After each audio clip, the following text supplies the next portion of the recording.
میرے پیارے وطن تو سلامت رہے، باغبان چمن تو سلامت رہے، تو سلامت رہے، تو سلامت رہے، باغبان چمن تو سلامت رہے۔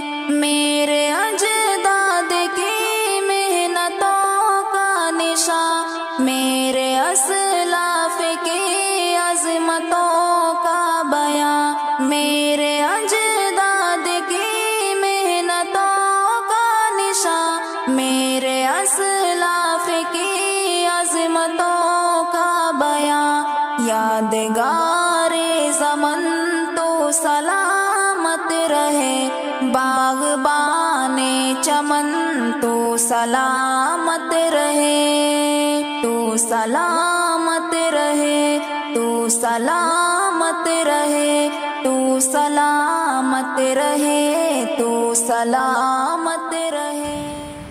سلامی دیں گے ایک راشٹر گیت شروع کر۔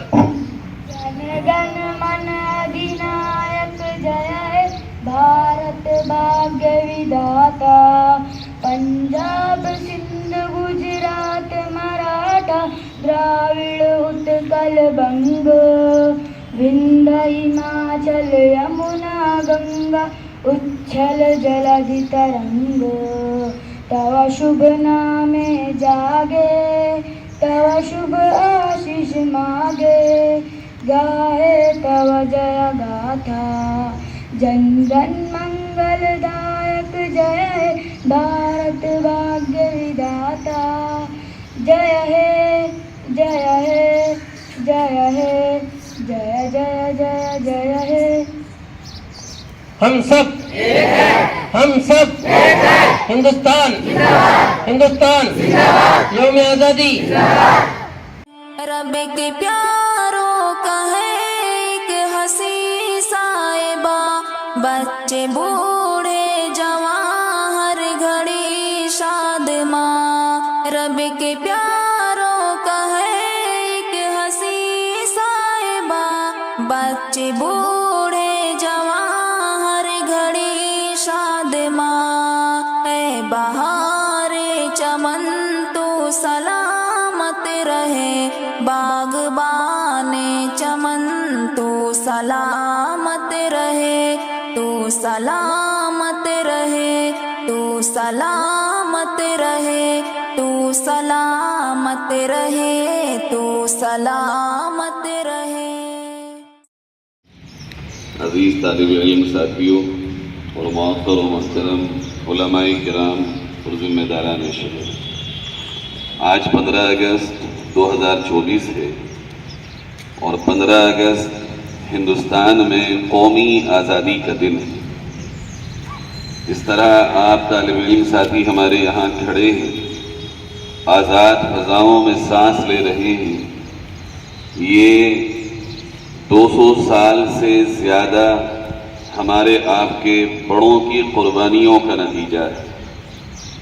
قربانی آپ اگر سمجھیں تو ہم کہہ سکتے ہیں کہ ایک قربانی تو وہ ہے جو ہم اور آپ اپنے یہاں تصور کرتے ہیں، کسی ایسے موقع پر جس کو ہم عید کہتے ہیں کہ جانور کی قربانی ہوتی ہے۔ قربانی در حقیقت اسی طرح کی قربانی ہوتی تھی آزادی کے وقت میں بھی، کہ لوگ اپنی جانوں کو اس دیش کی آزادی کے لیے پیش کرتے تھے۔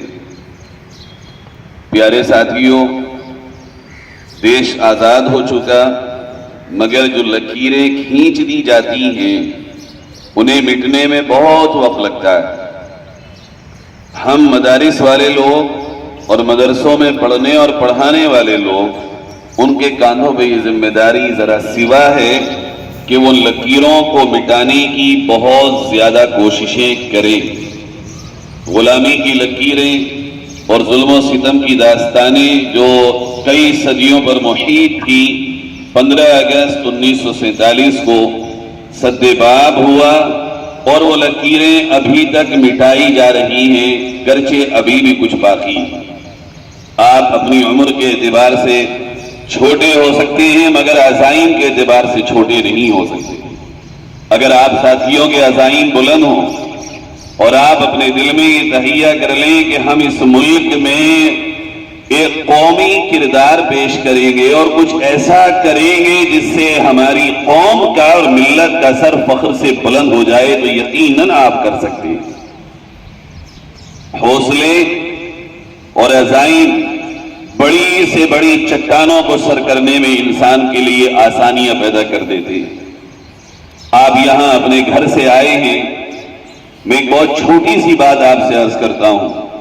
تاریخ آزادی اور قربانیاں میں آپ کو سناؤں تو آپ اس مرحلے میں ہیں کہ وہ بہت زیادہ سمجھ میں نہیں آئی. جب آپ اپنے گھر سے یہاں آتے ہیں مدارس میں تو یقیناً آپ کو ماں کی اور باپ کی دونوں کی یاد آتی ہوگی, اور کبھی کبھی آپ کا دل اندر سے مچلتا ہوگا کہ کسی بھی صورت میرے پر لگ جائیں اور مدرسے سے اڑ کر کے میں اپنے ماں باپ سے ملنے کے لیے چلا جاؤں. لیکن اس کا ذرا دوسرا پہلو دیکھیے. آپ کو لگتا ہے کہ آپ قربانی دے رہے ہیں اور آپ کو بڑی یاد آتی ہے ماں باپ کی, مگر سوچئے ایک ماں جو اپنے لاڈلے سے اور لخت جگر سے پیار کرتی ہے, کیا وہ کوئی اولاد اپنی ماں سے اتنا پیار کر سکتا ہے؟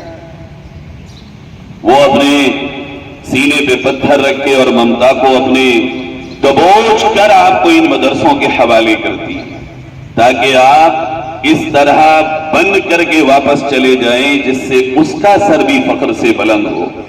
آپ آج یہاں آئے ہیں, 15 اگست کا دن ہے.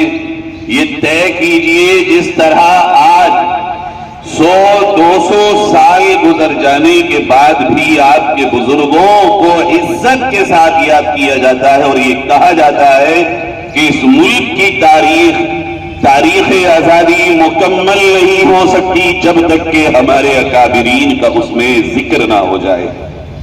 وہ 100 اور 200 سال پہلے کے اکابر تھے. آپ چاہیں تو اس صدی کے اکابر اور اس صدی کی تاریخ بن سکتے ہیں. یہ طے کیجیے انشاءاللہ کہ ہم اپنی نارمل لائف جس طرح غفلت کی زندگی چل رہی ہے وہ نہیں گزاریں گے, بلکہ جو اکابر ہمیں امانت دے کے گئے ہیں آزادی ہند کے بعد, جو ذمہ داریاں ہمارے اور آپ کے کاندھوں پہ ہیں اس ملک کو سینچنے کی, سنوارنے کی, اور سب سے بڑی بات اس ملک کو امن و انصاف تک گہوارہ بنانے کی. اس ملک میں امن و انصاف اگر کوئی لا سکتا ہے تو وہ آپ ہیں. یہاں عدل کے نظام کو اگر کوئی قائم کر سکتا ہے تو وہ آپ ہیں. اس ملک کی بگڑتی ہوئی ہستی کو کوئی سنوار سکتا ہے تو پیارو وہ آپ ہیں. اگر آپ نے اپنے عزائم کو بلند کر لیا تو اس ملک کی فضاؤں میں کھلے ہوئے زہر کو بہت کم وقت لگے گا کہ وہ خوشبو میں تبدیل کر دیا جائے. بات کو طویل نہ کرتے ہوئے بس اتنا کہوں گا, ہمارے لیے اللہ نے بہت آسانیاں ہمارے بزرگوں کی قربانیوں کے نتیجے میں فراہم کی ہیں. قربانیوں کا تو وہ دور تھا جو ختم ہوا, آج آسانیوں کا دور ہے, اسباب کی فراہمی کا دور ہے, بہت سارے ذرائع کا ہمارے پاس دور ہے. ہم اس آزادی کا بھرپور فائدہ اٹھائیں اور اس کی قدر کریں, اور صحیح معنی میں اس کی قدر یہ ہے کہ ہم اس ملک کو سنوارنے کے لیے اپنے تمام تر تشخصات کے ساتھ اور اسی طرح لباس کے ساتھ اس ملک کی مین اس دین کا حصہ بننے کی کوشش کریں. اللہ رب العزت آپ کے اس علمی سفر کو مکمل کامیاب فرمائے, ہر رکاوٹ کو دور فرمائے, اور اس ادارے کو دن دوگنی اور رات چوگنی ترقی عطا فرمائے, اور ہم سب کا یہاں جمع ہونا بھی رب تعالیٰ قبول فرمائے. بہت بہت شکریہ ادارے کے تمام تر ذمہ داروں کا. میں اپنی کم علمی کا اعتراف حضرت مولانا کے سامنے کرتا ہوں, مگر کیا کروں, مہمان ہوں, اور یہ بھی انہی بزرگوں سے سنا ہے کہ چھوٹے سے چھوٹے مہمان کو بھی ہمارے اکابر نوازتے تھے. یہ آپ کا نوازنا ہے. رب تعالیٰ آپ کی محبتوں کا بہتر بدلہ دونوں جہان میں آپ کو عطا فرمائے. وما علینا الا البلاغ. سندھ پنجاب ہے رفعتوں کے نشاں, اور بولان خیبر بھی ہے کہکشاں. سندھ پنجاب ہے رفعتوں کے نشاں, اور بولان خیبر بھی ہے کہکشاں. تو ظلمنن تو سلامت رہے، باغبان چمن تو سلامت رہے، تو سلامت رہے، تو سلامت رہے، تو سلامت رہے، تو سلامت